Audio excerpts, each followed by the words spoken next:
Hello everybody, welcome back to another build series. This one's going to be more so along the lines of a restoration than a build. This is a 1978 Yamaha XS750 Special. And if you notice, it is actually a 3-cylinder, and there's some other weird things about it, like really weird things about it that I haven't seen on other bikes before. So it actually does look very nice. There's a couple of issues that may or may not be glaring already. The main things are, well, the bowls are missing from the carburetor, and I'm sure they'd need to be rebuilt anyway, so I got to take those off. I did order some parts for that. Battery is obviously dead. The old solid shock that's not held on by anything, there's nothing on the other side, so that'll be fun. As far as the handlebars, this side is, this grip is pretty screwed, but the other side here, there is no throttle tube, and unfortunately everything over here is pretty caked in brake fluid corrosion. It does have a nice little crash bar down here, so that's pretty cool. So there's no tach, there's no speedometer. This side's missing the tank emblem, which kind of sucks. I'm kind of sad about that. Over here there is no brake line, nor is there a rear master cylinder. I think it's supposed to be where this little rod is supposed to come and push. So that's gone. There is no side cover over here. There was a side cover over here. There is no side cover on the other side. This turn signal looks to be a little bit busted. Overall, it's pretty dirty, but the motor does turn over and the electric start does work. I did actually go ahead and plug it up to a jump box and confirm that. So as far as I know, the electrical is good. The only other thing I've done so far is I took the spark plugs out, took a peek in there, it didn't look too bad, and I sprayed some fogging oil down in there before I was turning it over, just to make sure that it will be lubricated. Thankfully, I do have a key. You're not going to be able to see this that well on camera, but yeah, not at all. But the inside of the tank is actually looking very nice. The forks are probably leaking, but they're not leaking a lot, which is awesome. I may not have to rebuild the forks, but I probably will anyway. It just depends. This actually may end up being a keeper, not something that I end up selling, because I really do like it. I think it's pretty cool. It's also a shaft drive. And also, we walked around the bike once or twice, and if you're really, really keen-eyed and observant, you may have noticed that there's actually a petcock on both sides. There's one over here, and there's one on the other side of the tank. And that's the first time I've seen that on a bike. I guess it's just to get out of the lower. I know on like something like a DT400, you have a little inlet tube on either side to help crossover. It's called a crossover tube, and it makes it really sucky to take the gas tank off if you have any gas in it whatsoever. But other than that, the clutch actually feels really nice. Like I would ride it just like that. Of course, it's cable clutch, so that's kind of to be expected.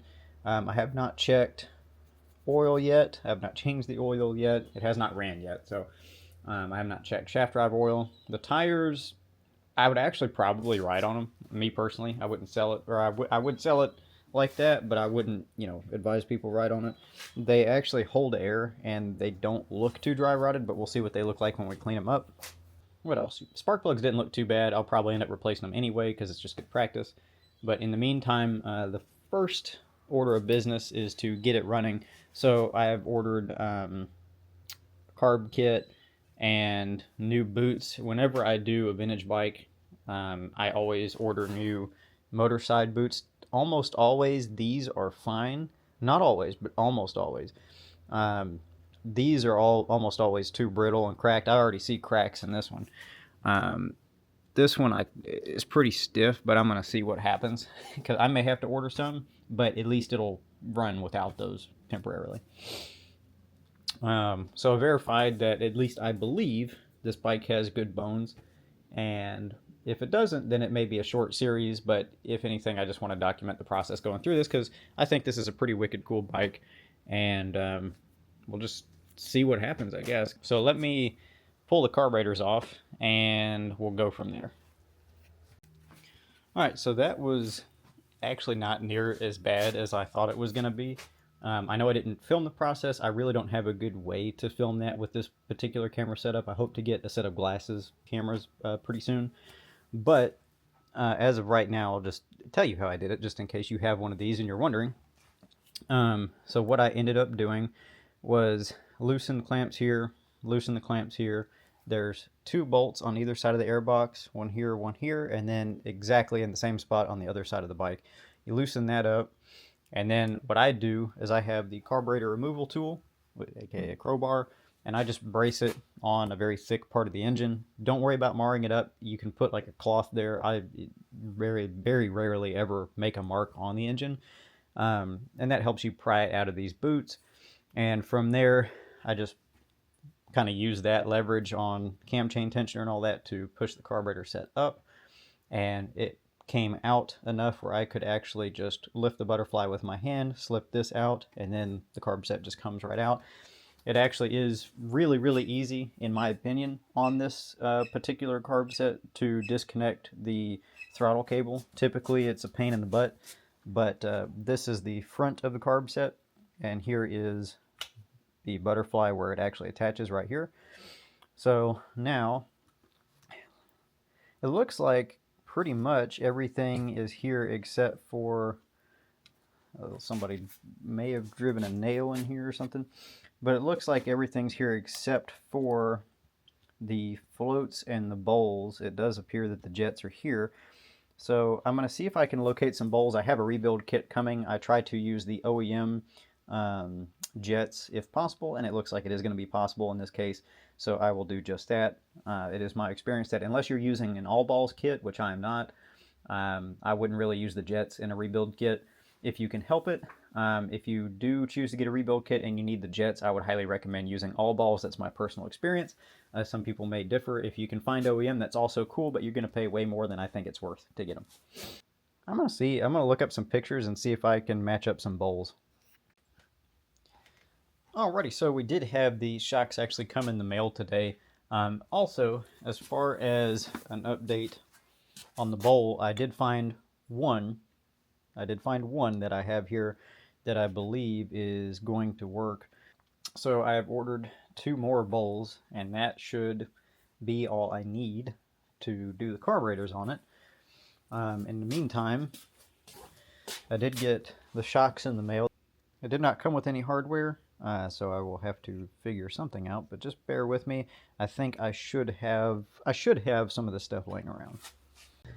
We got the old boots off down here, and I did get a new pack of boots in. So I've got the old boots off of the motor, and what we're going to do now, I just shut the ultrasonic off so y'all could hear it, but I've got carbs in the ultrasonic over there. So I've got the carbs in the ultrasonic right now, and then I have all the little pieces and stuff. I'm still waiting on the bowls. This is the only bowl that I found that I had, and that's had some leaded gas sit in there for a good little while. So I'm going to clean that up. In fact, I'm going to go ahead and start the soaking process here. All these other parts here, I'm very glad if you have the chance to take the float valve seals out. I recommend it because there was actually a ton of crap. All this right here was behind one of them, and other than that, they're actually pretty clean. But I am going through the ultrasonic. I'll be running through the brushes through them, and I'll try to film a bit more of that process. But I'm gonna go ahead and get the boot pack open and make sure that they'll work. You're very unlikely to be able to find OEM boots, but even crappy Chinese new boots are better than old OEM boots, because let me get another one up here so I can show you what I'm talking about. So this is the one that I took off, and a lot of people don't replace these. And on the surface, it may look normal, but the second I apply any force to this, you can see all the cracks that form in there. Let me get a light. So it looks completely normal, and if I squeeze it, you can see all the cracks that pretty much go all the way through it. I can see the other cracks on here, and if I push down on it, I'm willing to bet it would not take a lot for me to just break it, but you wouldn't know it. But there's crack going all the way fucking through it. So if you have the means to, replace these, because it's going to make it a lot easier to reinstall the carbs, and it's also going to make it a lot easier to not have to go take the carbs off again to chase an air leak. Let's go ahead, I'm going to go ahead and get these mounted up on the bike and see what we're looking like. So pulled the set out here. I'm going to not touch the mixture screws at all. I'm just going to operate on the assumption for right now that they were set in the correct spot to begin with, because most of the time they are.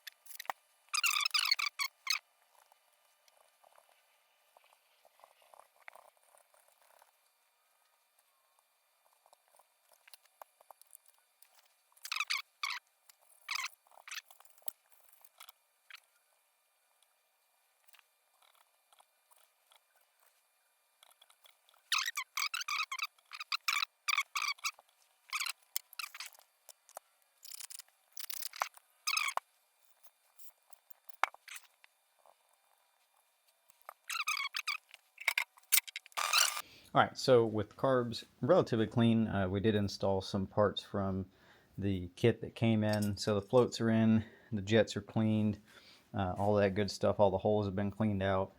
I've set the float height somewhat to what I think it's going to be, and I'll have to adjust it when we test it for leaks and all that.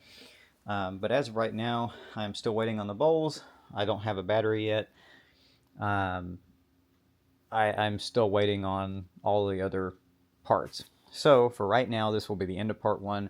In part 2, we will get it running or die trying. Also not taking the place of the Boom Vader series, I still am waiting on parts for the Boom Vader too. So as long as I have to wait for parts, I'll move to something else and start making videos on that. Every single week on Wednesday at around 5 o'clock, I'll drop a new video. So this is going to be the first one in this series. So thank you all for watching. I appreciate it very much. If you like it, please do like, subscribe, and share the video. It really does help out, and you'll have a good one.